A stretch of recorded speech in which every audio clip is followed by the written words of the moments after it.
ವೀಕ್ಷಕರೇ, ರಾಜ್ಯದಲ್ಲಿ ಮಳೆ ಅಬ್ಬರಿಸಿ ಬೊಬ್ಬಿರಿತಾ ಇದೆ.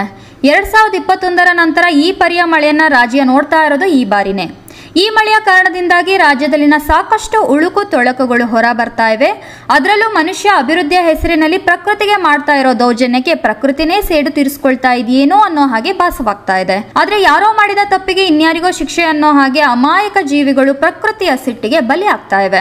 ಮೊದಲನೇದಾಗಿ ಉತ್ತರ ಕನ್ನಡದ ಶಿರೂರಿನ ಬಳಿ ಗುಡ್ಡ ಕುಸಿತ ಉಂಟಾಗಿರೋದು, ಹಾಗೆಯೇ ರಾಗಿಹೊಸಳ್ಳಿ ಬಳಿ ಗುಡ್ಡ ಕುಸಿತ ಉಂಟಾಗಿರೋದು, ಕುಮಟಾ ತಾಲೂಕಿನ ಉಳ್ಳೂರು ಮಠ ಕ್ರಾಸ್ನಲ್ಲಿ ಗುಡ್ಡ ಕುಸಿದು ಕುಮಟಾ ಸಿದ್ದಾಪುರ ಹೆದ್ದಾರಿಯಲ್ಲಿ ರಾತ್ರಿಯವರೆಗೂ ಸಂಚಾರ ಬಂದಾಗಿರುವುದು, ಗುಡ್ಡ ಕುಸಿದು ಮಣ್ಣೆಲ್ಲವೂ ಶಿರಸಿ ಕುಮಟಾ ಹೆದ್ದಾರಿಯಲ್ಲಿ ಬಿದ್ದಿರುವುದು, ಉತ್ತರ ಕನ್ನಡ ಜಿಲ್ಲೆಯ ಅಗನಾಶ್ರೀ ನದಿ ತುಂಬಿ ಪ್ರವಾಹ ಪರಿಸ್ಥಿತಿ ಉಂಟಾಗಿರುವುದು. ಒಂದಾ ಎರಡ ಇವೆಲ್ಲವೂ ಕೂಡ ನಮಗೊಂದು ಎಚ್ಚರಿಕೆಯನ್ನ ಕೊಡ್ತಾ ಇವೆ. ಹಾಗಾದ್ರೆ ಈ ಕುಸಿತಗಳಿಗೆ ಕಾರಣವೇನು? ಮನುಷ್ಯ ಎಲ್ಲಿ ಎಚ್ಚೆತ್ಕೋಬೇಕಾಗಿದೆ? ಇಲ್ಲಿ ಪ್ರಕೃತಿಯ ಶಾಪಕ್ಕೆ ಕಾರಣವಾಗ್ತಾ ಇರೋದು ಅತಿಯಾದ ಅಭಿವೃದ್ಧಿನ ಅಥವಾ ಅವೈಜ್ಞಾನಿಕ ಹಾಗೂ ಬೇಜವಾಬ್ದಾರಿಯುತ ಕಾಮಗಾರಿನ ಅನ್ನೋದನ್ನ ನಾವೆಲ್ಲರೂ ತಿಳಿದುಕೊಳ್ಳೇಬೇಕಾದ ವಿಷಯ ಆಗ್ಬಿಟ್ಟಿದೆ. ವೀಕ್ಷಕರೇ, ಜುಲೈ 16ನೇ ತಾರೀಕು ಉತ್ತರ ಕನ್ನಡ ಜಿಲ್ಲೆಯ ಶಿರೂರಿನ ಬಳಿ ನಡೆದ ಗುಡ್ಡ ಕುಸಿತ ಇಡೀ ಉತ್ತರ ಕನ್ನಡವನ್ನ ಬೆಚ್ಚಿ ಬೀಳಿಸಿದೆ. ಹೆದ್ದಾರಿಯ ನಿರ್ಮಾಣ ಕಾರ್ಯಕ್ಕೆ ಬೆಟ್ಟವನ್ನ ಕಡಿಯಲಾಗಿತ್ತು. ಆ ಬೆಟ್ಟ ಭಾರಿ ಮಳೆಯಿಂದಾಗಿ ಕುಸಿದ ಕಾರಣದಿಂದ ಒಂದು ಮನೆ ಹಾಗೂ ಟೀ ಅಂಗಡಿ ನಾಶವಾದವು. ಅಲ್ಲದೆ ರಸ್ತೆಯಲ್ಲಿದ್ದ 3 ಗ್ಯಾಸ್ ಟ್ಯಾಂಕರ್ಗಳು, ಒಂದು ಲಾರಿ ಕೂಡ ಸಮಸ್ಯೆಗೀಡಾಗಿದೆ. ಅದರಲ್ಲಿ ಒಂದು ಗ್ಯಾಸ್ ಟ್ಯಾಂಕರ್ ನಲ್ಲಿ ಸಂಪೂರ್ಣವಾಗಿ ಗ್ಯಾಸ್ ತುಂಬಿತ್ತು. ಆ ಟ್ಯಾಂಕರ್ ಗಂಗಾವಳಿ ನದಿಗೆ ಉರುಳಿ ಬಿದ್ದಿದೆ.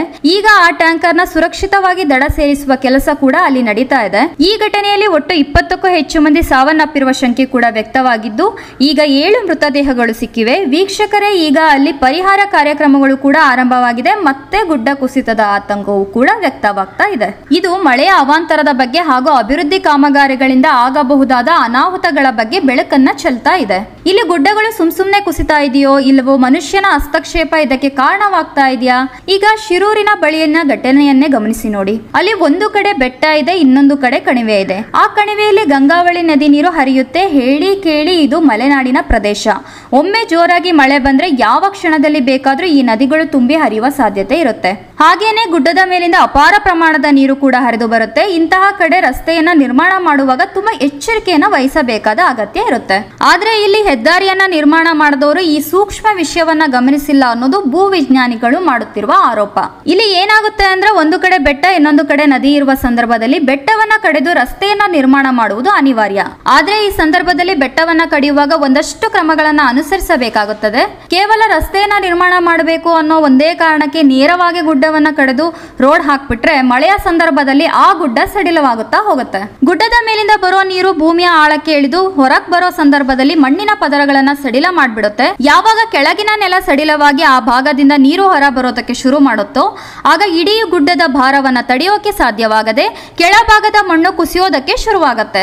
ಇದೇ ಇವತ್ತು ಅನಾಹುತಗಳಿಗೆ ಕಾರಣ ಆಗ್ತಾ ಇರೋದು. ಹೇಳಿ ಕೇಳಿ ಹೆದ್ದಾರಿಯಾಗಿರೋದ್ರಿಂದ ಆ ರಸ್ತೆಯಲ್ಲಿ ಓಡಾಡುವ ಲಾರಿಗಳು, ಕಾರುಗಳು ಹಾಗೂ ಜನರ ಮೇಲೆ ಮಣ್ಣು ಕುಸಿದ್ರೆ ಕ್ಷಣಾರ್ಧದಲ್ಲಿ ಎಲ್ಲರೂ ಬಲಿಯಾಗಿ ಹೋಗ್ಬೇಕಾಗತ್ತೆ. ಶಿರೂರಲ್ಲಿ ಹೀಗೆ ಕುಸಿದ ಗುಡ್ಡ ರಸ್ತೆಯ ಮೇಲೆ ಬಿದ್ದು ಅಲ್ಲಿಂದ ನದಿಯ ಮೇಲೆ ಬಿದ್ದಿರೋದ್ರಿಂದ ನದಿಯ ಹರಿವಿಗೆ ಇದು ತೊಂದರೆಯನ್ನುಂಟು ಮಾಡಿದೆ. ಹೀಗಾಗಿ ಅಲ್ಲಿ ಮತ್ತಷ್ಟು ಅಪಾಯ ಸಂಭವಿಸಿದೆ. ಹೀಗಾಗಿನೇ ಹೆದ್ದಾರಿಗಳನ್ನ ನಿರ್ಮಾಣ ಮಾಡೋ ಸಂದರ್ಭದಲ್ಲಿ ಸಾಕಷ್ಟು ಎಚ್ಚರಿಕೆಗಳನ್ನ ವಹಿಸಬೇಕಾಗತ್ತೆ.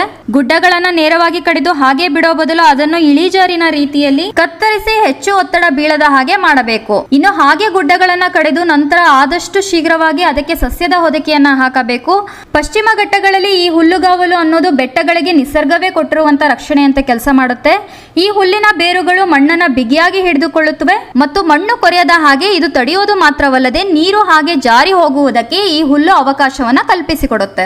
ಇದೇ ಇದಕ್ಕೆ ಪರಿಹಾರ. ಆದ್ರೆ ಗುಡ್ಡ ಕಡಿದು ಹಾಗೆ ಬಿಟ್ಬಿಟ್ರೆ ಅಲ್ಲಿ ಹುಲ್ಲಿನ ರಕ್ಷಣೆ ಇಲ್ಲದೆ ಇರುವಂತ ಸಂದರ್ಭದಲ್ಲಿ ನೀರು ಈ ಮಣ್ಣನ್ನ ಕೊರೆಯೋದ್ರಿಂದ ಮತ್ತು ಮಳೆಯ ಮೇಲ್ಭಾಗದಲ್ಲಿ ಒತ್ತಡ ಹೆಚ್ಚಾಗಿ ಆ ನೀರು ಜಿನುಗುತ್ತಾ ಮಣ್ಣಿನ ಪದರಗಳನ್ನ ಸಡಿಲಗೊಳಿಸೋದ್ರಿಂದ ಅಲ್ಲಿ ಏಕಾಏಕಿ ಗುಡ್ಡಗಳು ಕುಸಿಯೋದಕ್ಕೆ ಕಾರಣ ಆಗಿಬಿಡುತ್ತೆ. ಇವೆಲ್ಲವನ್ನು ಗಮನಿಸಿದಾಗ ಪ್ರಕೃತಿ ಈ ರೇಂಜ್ಗೆ ರಿವೆಂಜ್ ನ ತೀರಿಸಿಕೊಳ್ಳೋದಕ್ಕೆ ಮನುಷ್ಯ ಮಾಡಿದ ಎಡವಟ್ಟೆ ಕಾರಣ ಅಲ್ಲದೆ ಮತ್ತೇನೂ ಅಲ್ಲ. ಹಾಗಾದ್ರೆ ಅಭಿವೃದ್ಧಿ ಅನ್ನೋದೇ ಬೇಡವಾ? ಖಂಡಿತ ಬೇಕು. ಆದ್ರೆ ಅಭಿವೃದ್ಧಿ ಅನ್ನೋ ಹೆಸರಲ್ಲಿ ಪ್ರಕೃತಿಗೆ ತೊಂದರೆ ಕೊಡಬಾರ್ದು ಅಷ್ಟೇ. ಈ ಬಗ್ಗೆ ಗಮನ ಹರಿಸದೇ ಇದ್ರೆ ನಮ್ಮ ಅಭಿವೃದ್ಧಿ ಕೂಡ ಹೀಗೆ ಕೊಚ್ಚಿ ಹೋಗ್ಬಿಡುತ್ತೆ. ಒಂದಷ್ಟು ಜೀವಗಳು ಬಲಿಯಾಗಕ್ಕೆ ಕಾರಣವಾಗ್ತಾ ಹೋಗುತ್ತೆ. ಇದರ ಬಗ್ಗೆ ಸಂಬಂಧಪಟ್ಟವರು ಇನ್ನು ಮುಂದೆ ಆದ್ರೂ ಗಮನ ಹರಿಸ್ತಾರ? ಕಾದ್ ನೋಡ್ಬೇಕಾಗಿದೆ. ಇದಾಗಿತ್ತು ಗುಡ್ಡ ಕುಸಿತದ ಕಾರಣ ಹಾಗೂ ಪರಿಹಾರ. ಇನ್ನಷ್ಟು ವಿಷಯಗಳೊಂದಿಗೆ ಮತ್ತೆ ಭೇಟಿಯಾಗೋಣ. ನಮಸ್ಕಾರ.